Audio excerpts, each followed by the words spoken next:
Hey Tubies, welcome back to the Morganfire channel. You know what it is, the Morganfire. This is a video response to Amanda Pearl. I think that's her. She looks a little different in this video. I think because her hair is wet or something. But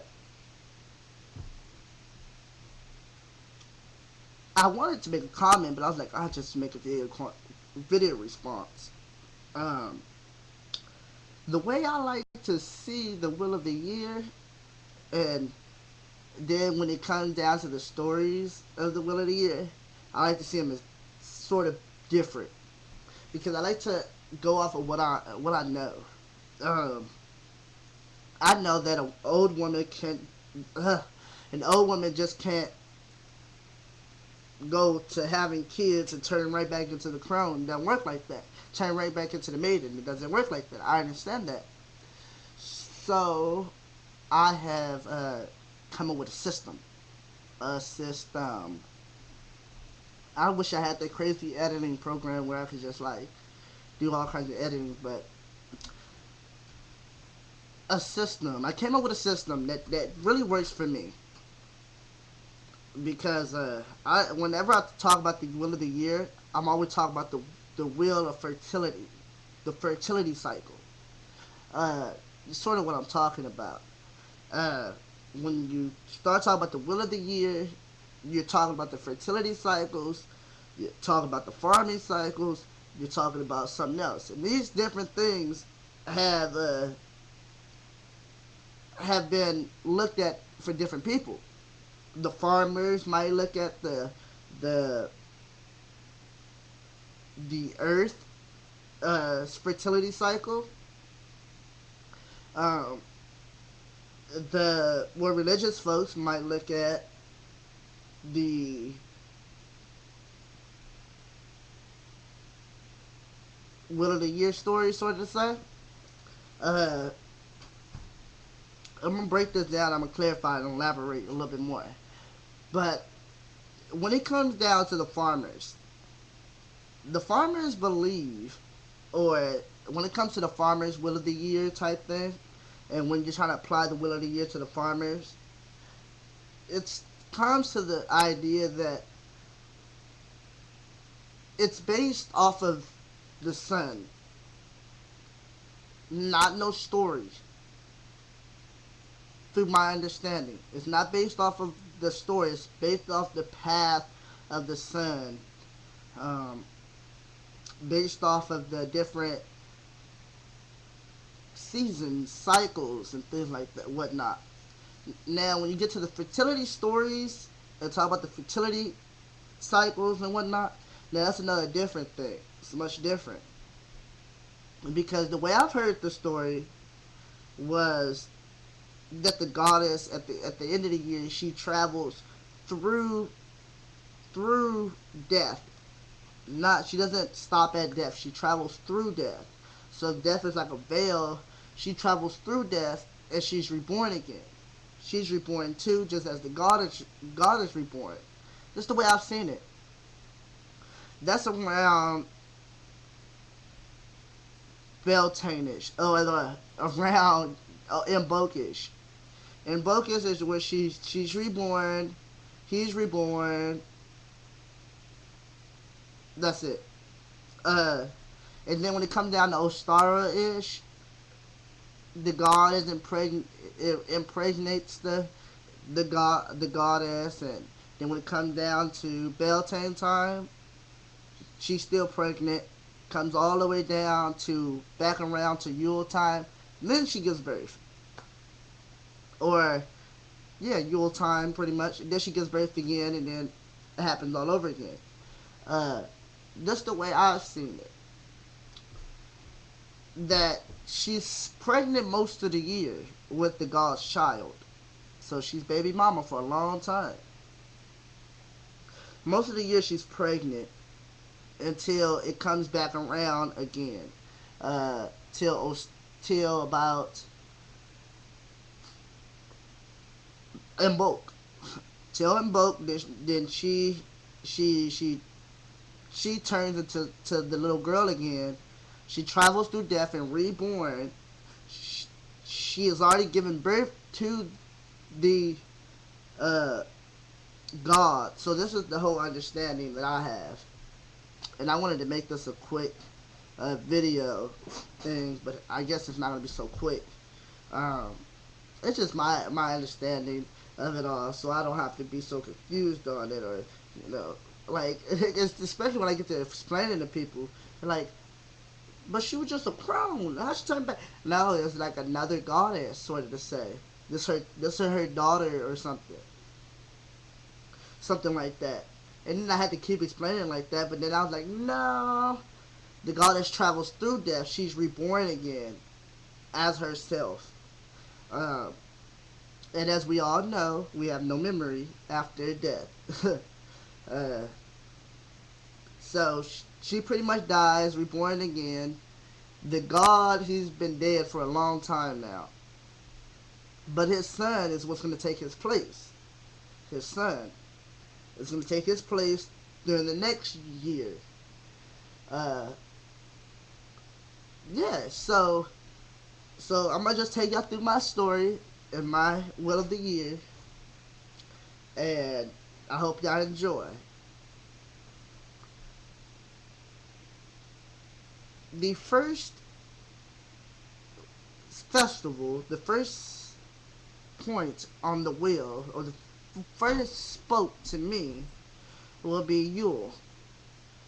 Yule is when the goddess has taken her passage through death, and she has came back at about this time, and now she's gonna nurture the sun god. She's gonna nurture the sun god for a while.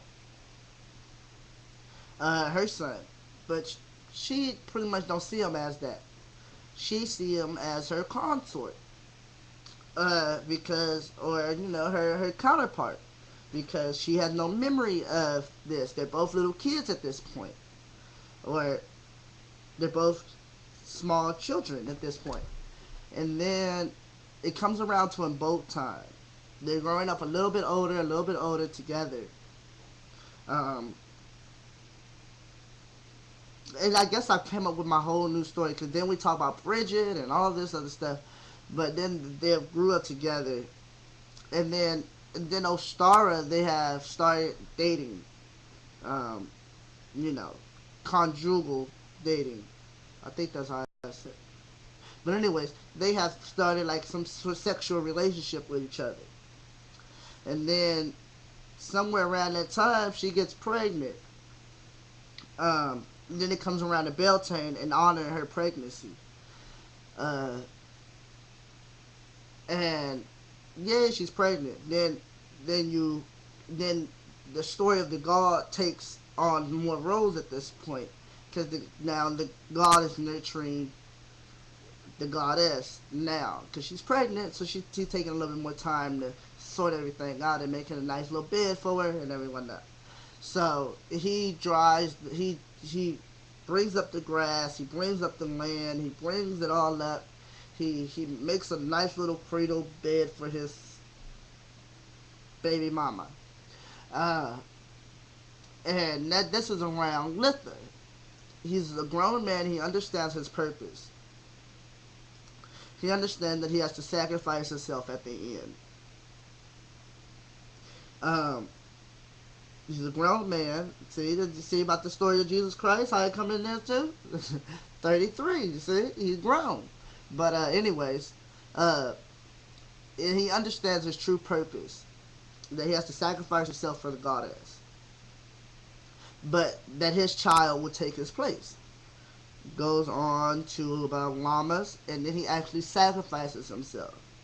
He sacrifices himself and turns himself into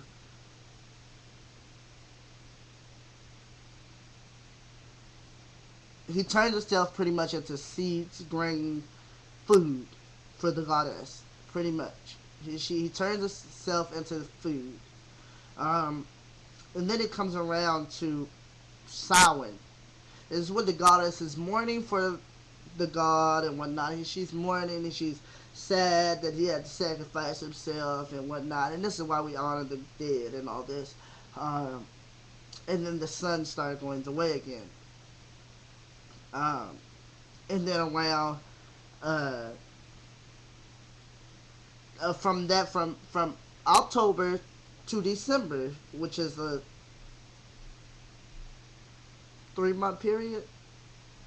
Yeah, it's a 3 month period. So she's all alone pretty much. She's still nurturing this child within her, and around Yule time she gives birth again, and she goes and do her little thing again all over again.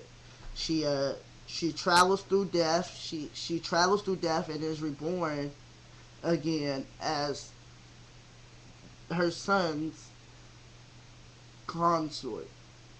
Now, with the goddess knowing that around this Cronage time, where she's nurturing her son, she's nurturing, because if you think about it, she really she's the mother, but she's still with the baby inside of her womb during her crone time, and I guess she doesn't go into her crone time until he's born or something. Uh, this I guess I'm a little confused on it too, but I have this story that I tell people. She gives birth, and then she travels back through time. She travels back through death and her secrets and the mystery. In some kind of way, she comes back again. It's part of her sacred magic. She's reborn again, and she the consort to her son. Now, she doesn't see him as the son anymore. She doesn't even know that she held him inside of her stomach. She just knows that she has to do her thing all over again, and she doesn't even know that. She's just gonna do it all over again and get to know this little boy again, another little boy, um, not the one that she used to know. See, we keep getting them confused. It's his father, then the son, and the following year, and then he becomes the father, and then the son at the following year. So that is the whole thing that I feel my story is. I hope I got the story out good enough that around the time of Yule, the god is born, the goddess goes through her little travel again, comes back. She doesn't know who this strange dude is. She's looking at this dude like, oh, but then she gets to liking him a little bit better, and then yang yang yang, and they get to talking, and they start having a sexual relationship from all the way until from All Star all the way until Beltane. And then she finally gets pregnant, and then we up here honoring her pregnancy, and all happy that she's pregnant, and then she does it all over again. So she holds the baby for a long time. Uh, from Beltane till Yule. So May, June, July, August, September, October, November, December. 7 months. There's a lot. Uh, and I might have skipped a few months in there. uh, June, July, August, September, October, November, December. Yeah.